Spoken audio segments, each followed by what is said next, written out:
หมอยสูงค่ะเมื่อในเป็นวันที่11เดือนธันวาคมที่11ปี2565เป็นวันอังคารในตอนในข่าวใส่หมอหอมได้ออนเอาพี่น้องค่ะมาถ่อมมาเลยเพียนโดยวิ่งหลงอันลีอยู่ลีเศร้าเหลือเสเปิ้นสุดในหลกลมฟ้านะคะเฮาค่ะมาเลยเพียนด้วยค่ะเนาะว่าเป็นวิ่งหลงตีหลายๆนะคะเนาะจ่องมันปลาปื้นตีอันเฮาค่ะอยู่สร้างเศร้าไว้อยู่5แหละเจ้านายเนี่ยเนาะ เมื่อวันที่9เดือนธันวาคมที่11ปี2025นะคะอยู่ที่ Wall Street Cities Report 2/26เนี่ยเนาะอันนี้ก็เป็นคอมพานีอันปันตีเกอร์กลุ่มเกี่ยวกับโดยรองการเมืองในคะเนาะที่เรียกว่าเป็นฝ่ายค้นคว้าและเพียนจันโลกเนาะเขาในก็ไล่ออกมาเปิ้นเผาลาดว่า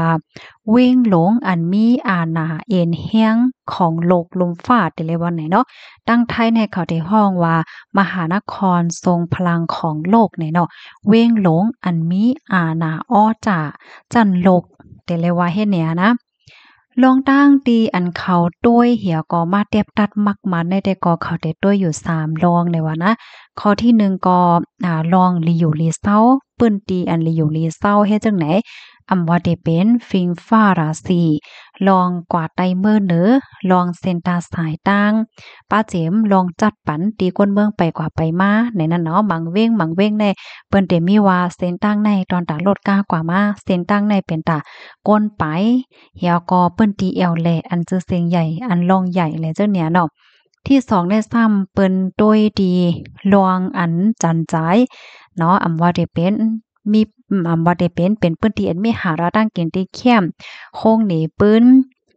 ยอกอตีต้วยเจิงว่าตีซื้อโคขวางว่าจังได๋เนาะที่3ไหนซ้ำเปิ้นต้วยตีลองเฮอเฮิงคืนยายนี่เนาะเขาก็เตต้วยจันจอมกว้างเฮอหมินยอก็ลองต้วยถึงลองการลองงานลองก้นเมืองมีการมีงานเฮ็ดลองก้นเมืองมีการห้ามการแหละจังไหนเขาต้วย3ลองในเสียวก็แต๊บตัดมักมันออกมาไหนเนาะ ใน10เมืองอันลีเลอเซเปิลสุดตอนตาปี2026เนี่ยเนาะหนึ่งในเป็นลอนดอนค่ะเมืองอังกฤษนะคะเมื่อเลียวก็เป็นปลายปี2025นั่นน่ะเนาะอันนี้ได้ก็มันเป็นรีพอร์ตตอนตา2026เฮ็ดจังเนี่ยเนาะก็ได้เลยว่าปีหน้าได้มาในนะคะที่2เนี่ยเป็นที่2เนี่ยเป็นที่เว้งลงนิวยอร์กค่ะเมืองอเมริกานะคะที่3ค่ะที่3ได้เป็นปารีสค่ะเมืองฝรั่งเศสค่ะที่4ได้เป็นโตเกียวเมืองญี่ปุ่นค่ะที่5ได้เป็นมาดริดเนี่ยเนาะเมืองสเปนค่ะที่6ได้เป็นสิงคโปร์ค่ะที่7ได้เป็นโรมเนี่ยเนาะอิตาลีค่ะที่8ได้เป็นดูไบค่ะอาหรับเอมิเรตส์ค่ะเนาะที่9ได้เป็นเบอร์ลินเมืองเยอรมนีค่ะที่10ได้เป็นบาร์เซโลนาเมือง สเปนเนี่ยค่ะเนาะค่ะเพราะว่าเฮาค้ามาโดยโตเกียวเมืองญี่ปุ่นได้ค่ะเนาะก็ได้เลยว่าเป็นเมืองอันเข้าป้านในท็อป10เอเชียมาเคยใหญ่ก็ได้เลยว่าเป็นหมายที่4น่ะเนาะอยู่ไว้เป็นหมายที่4เว้งหลงอันลีอยู่ที่สุดนะคะ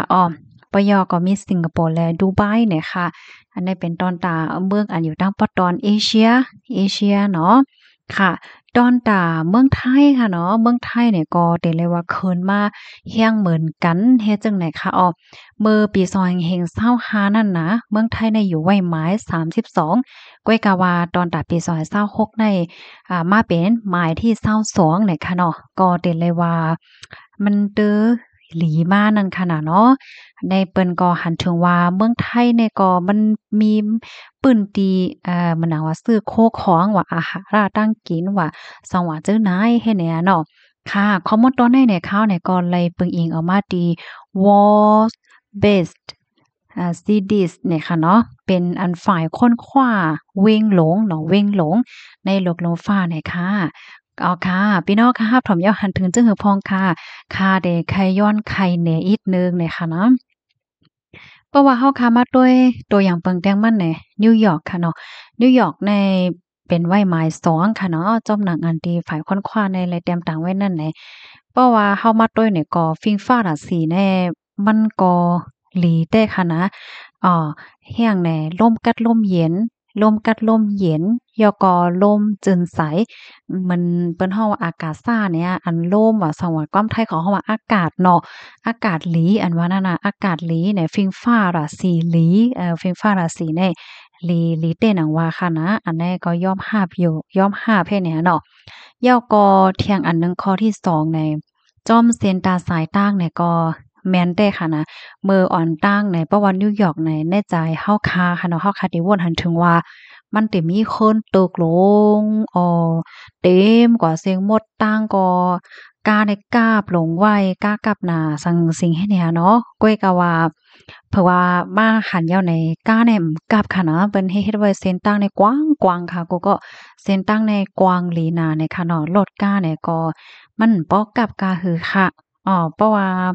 เหมือนจากหนังตีในเว้งในโตกลางเว้งได้มันเตะกับพ้องได้ที่มีอยู่ในค่ะเนาะก้อยก็ว่าเพราะว่ามาด้วยคมๆอยู่ได้ก็ที่หันว่าการเนี่ยมันบ่กลับหันนะแฮ่งเลยว่านั้นเด้ตั้งฝ่ายลงโปงจึงเปิ้นก็มีไว้ปันยัดท่าค่ะเนาะรถไฟเนี่ยรถไฟในที่มีรถไฟใต้ดินก็มีรถไฟเหนือดินก็มีเปิ้นฮ้องว่ารถไฟลอยฟ้าเนี่ยอันกว่าเนินสูงเฮ็ดจังได๋ก็มีอ้อ ก้นที่อันเปิ้นก่อเหตุการณ์ก่อขึ้นโรงเรียนกว่าใต้มื้อหนึ่งเพิ่นก่อตั้งรถไฟก็กำนำย้อนว่ามันมีรอง่ายหลมหลายเจิดหลายเปิงเหี่ยวก็มันก็ห่ำไว้ให้แหน่นะค่ะพอถามว่ากาต้องกลับในกาได้แต่ก็ติเลยว่าบ่กลับค่ะเนาะมันก็กว้างหลีว่าสังว่าเฮ็ดจั่งใดไหนค่ะอ้อต้นไม้ต้นตอกก็มีขนาดที่นิวยอร์กแน่เปิ้นได้มีไว้โซนโอ้เย็นโล่งเฮ็ดไหนคะนี่นะ เขาได้ห้องว่า Central Park ในคณะก็เนี่ยก็มีไว้อยู่ให้แหน่เนาะมีต้นไม้ต้นตอกมีน้ำหนองมีหลายเจิงหลายเปิงค่ะก็ฟิงฟ้าราศีลมกัดลมเย็นหลีให้แหน่เนาะอันนี้ก็เป็นป้อตอนตอนหนึ่งที่มาไข่แหน่เฮ็ดจั่งใดเนาะ ค่ะอ๋อค่ะยินจมพี่น้องค่ะกูก็ที่รับถอมปันแห้งค่ะนะรับถอมยาวแค่ปันตาหังถึงแลเพิ่มเทียมจึงหื้อเนี่ยก็เพิ่มเทียมมาเลยอยู่ในข่าวเพราะว่าเฮาค้ามาโดยต่างเดต่างดั้งต่างวันต่างเมืองได้ในเปิ้นก็ได้มีลวงจึงเนี่ยค่ะเนาะเปิ้นได้มาแต๊บตัดมักมันว่าเว้งอันใดมีไว้ไม้ที่กะหือไม้ที่กะหือเนี่ยเนาะเว้งหลงอันลีอยู่เหลือเซเปิ้นสูดว่าย่อก็จันจอมอันลีเหลือเซเปิ้นสูดว่าเปิ้นตีแอวเลอันลีเฮเปิ้นสูดว่าจังหว่าจังไหนเนี่ยค่ะนะ อ่าค่ะเย็นหลีนจ้อมกาย้อนให้กูก็อยู่หลีกินหวานในรถเพกันค่ะนะค่ะหางแฮนมาป้าแคปหางในแคปหางค่ะนะ1ก็เป็นลอนดอนค่ะเนาะ2ก็เป็นนิวยอร์ก3ก็เป็นปารีส4ก็โตเกียว5ก็เป็นมาดริดเนี่ยเนาะสเปนค่ะแล้วก็มาที่6เนี่ยเป็นสิงคโปร์ค่ะที่7เป็นโรมอิตาลีที่8เป็นดูไบค่ะเนาะอาหรับเอมิเรตส์ค่ะ